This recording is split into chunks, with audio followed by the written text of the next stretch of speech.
Bueno, pues si queréis empezamos. Buenos días, gracias por atender nuestra convocatoria y bueno, para empezar y hacer una breve valoración del pleno pasado, señalar, lo primero, mostrar nuestra satisfacción porque la moción contra el acuerdo de la Unión Europea con Turquía saliera aprobada por unanimidad del Pleno y lamentar, eso sí, otra vez más, el bochornoso espectáculo a que nos sometemos y sometemos a la ciudadanía en general y a la poca, y en todo caso es muy entendible que haya poca gente que siga los plenos en directo, entre otras cosas por este tipo de cuestiones. Yo creo que es ya casi de forma habitual, pleno tras pleno, que pase esto y no por ello no tenemos que dejar de lamentarlo, llamar la atención y ver la posibilidad de reconducir los debates en el salón de pleno. Sobre la moción en sí, nosotros consideramos que es importante sumar desde abajo y trasladar el sentir mayoritario de la ciudadanía con respecto a determinados acuerdos y posiciones. Por eso planteamos este tipo de mociones.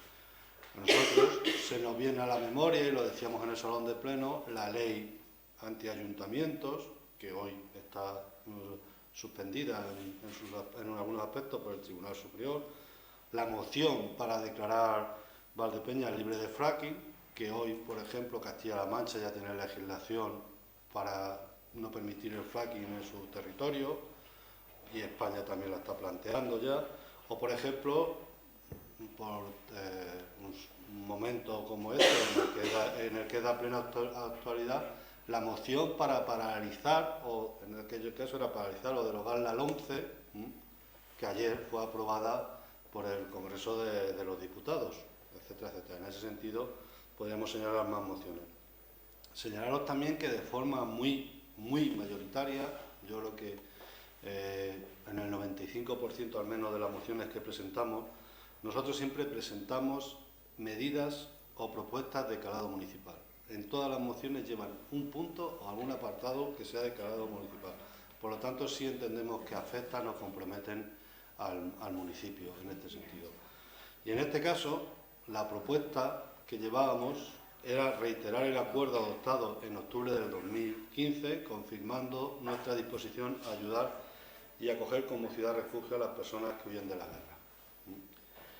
Igualmente, y aunque parece que esto trascendió poco del debate del Pleno, sí nos gustaría subrayar e insistir, de hecho vamos a mandar un escrito recordando estos acuerdos al Gobierno municipal, decía subrayar e insistir en las obligaciones a las que nos someten los acuerdos adoptados, ¿no? Y textualmente decía que no debíamos olvidar los acuerdos de la sesión del Pleno del 5 de octubre, señalando, ¿no?, y dándole la razón, si quieren, no tengo problema en darle la razón, a aquellos que dicen que las mociones no sirven de nada o poco si los acuerdos a los que nos comprometemos nosotros mismos no se llevan a efecto. Esto es una cuestión de perogrullo, es decir, si los propios acuerdos que nosotros aprobamos luego no los llevamos a efecto, entonces está clarísimo que estas mociones no sirven para nada, ¿no? Por eso solicitamos, ¿no?, o refrescamos la memoria sobre los acuerdos adoptados en octubre del 2015, ¿no? El Ayuntamiento de Valdepeñas se compromete a sumarse a la red de ciudades de refugio, preparando dispositivos de acogida e invita, no se ha hecho, a la ciudadanía a implicarse y colaborar en la medida de sus posibilidades en la atención y ayuda a los refugiados. Otro, el Ayuntamiento de Valdepeñas, con el compromiso de todos los grupos municipales, desarrollará una campaña de sensibilización, no se ha hecho, a la población sobre la necesidad de contar con una política de asilo como parte esencial de la democracia, al respeto a la dignidad humana y a los derechos humanos, y que asimismo procure prevenir la aparición de actitudes racistas o xenófobas. Insisto, no se ha hecho. U otra, la Corporación Municipal desarrollará una mesa de apoyo a refugiados para realizar un trabajo estable y permanente que ponga en marcha las diferentes medidas para la mejora, atención y apoyo a los refugiados. Insisto, no se ha hecho y por eso volvemos a reiterar que se cumplan los acuerdos adoptados.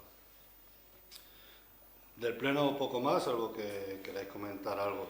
Y sí, ya anunciaros otro tema que vamos a registrar esta misma mañana, lo teníamos preparado para hacer, pero como hemos adelantado la rueda de prensa, pues lo registraremos a lo largo de esta mañana.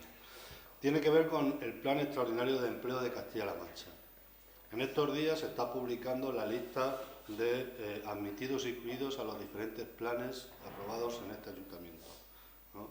Nosotros tenemos que señalar que según el decreto que regula el Plan Extraordinario de Castilla-La Mancha, en ningún momento se señala que puedan determinarse excluidos. No hay ningún articulado en el que se señale eso, ¿no? Por lo tanto, y en cumplimiento al Real Decreto 2013 del año pasado, en concreto del 27 de octubre del año pasado, porque se aprobaba el Plan Extraordinario por el Empleo de Castilla-La Mancha, y recordando que estando dirigido a determinados colectivos, concretamente, habla en su artículo 3, colectivos destinatarios, en los que pues parados de larga duración, jóvenes sin empleo, etcétera, etcétera, pero en ningún momento se señala que puedan determinarse excluidos, ¿no? Y en ese articulado, en el apartado 3 de ese mismo artículo, se señala que para los planes de empleo destinados a las personas que han agotado su prestación por desempleo, que son mayoritariamente los planes de Valdepeñas, los destinados a aquellas personas que en este momento no cobran ninguna protección por desempleo, se permitirá con carácter excepcional participar en estas líneas de ayudas a otras personas desempleadas, inscritas con plena disponibilidad en cualquiera de las oficinas de empleo de Castilla-La Mancha, siempre que no existan personas desempleadas pertenecientes a los colectivos indicados en los apartados anteriores. Me estoy refiriendo con esto. Una persona que en los últimos meses haya trabajado estaría excluida de los planes de empleo. Es decir, una persona que, por ejemplo, hiciera un mes de vendimia estaría excluido porque en los últimos 6 meses ha podido trabajar, ¿no?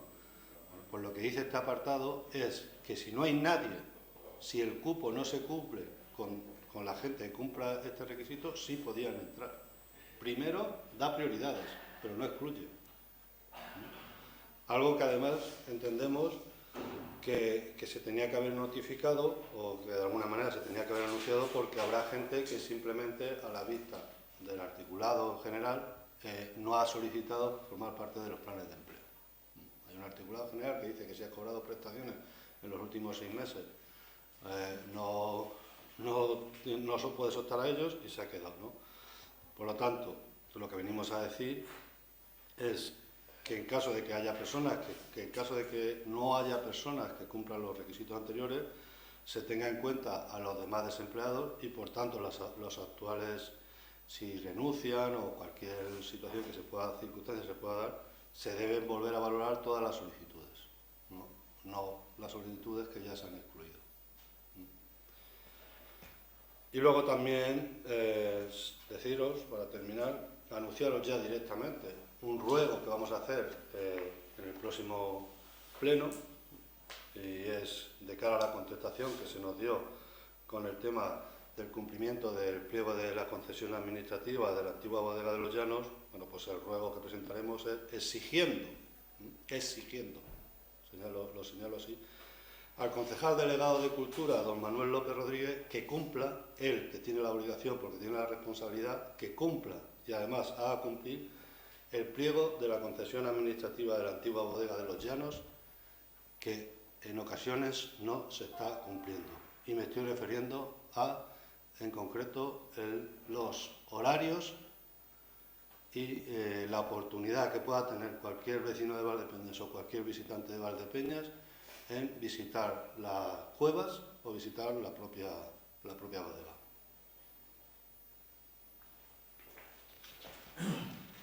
Y por mi parte ya, si no tienen nada.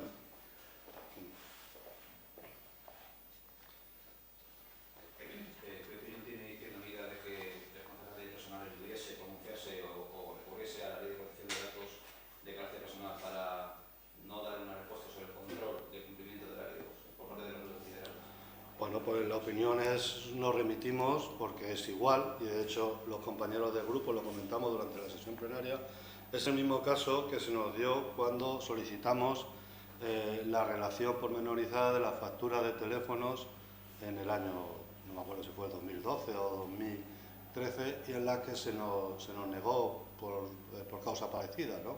Por la protección de datos. Simplemente recordar que este ayuntamiento tiene una sentencia firme, ¿no?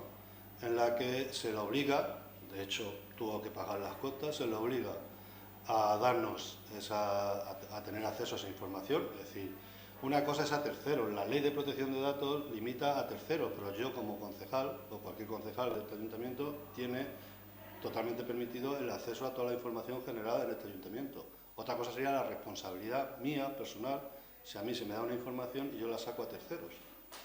Pero los datos no cabe la interpretación de datos de índole personal y la protección de datos. De hecho, lo deja claramente claro esa sentencia, meridianamente, incluso advierte de posibles prevaricaciones en el caso de incurrir en esta negación de derecho a la información. Os recuerdo que lo que se dice en la sentencia es que se vulneraban derechos fundamentales, o sea, se vulneraba la propia Constitución, al negar información a la que tienen acceso los corporativos, porque lo hacen no a título personal, sino lo hacen en representación delegada de los ciudadanos, de los votantes. Con lo cual, para mí no ha lugar esa interpretación.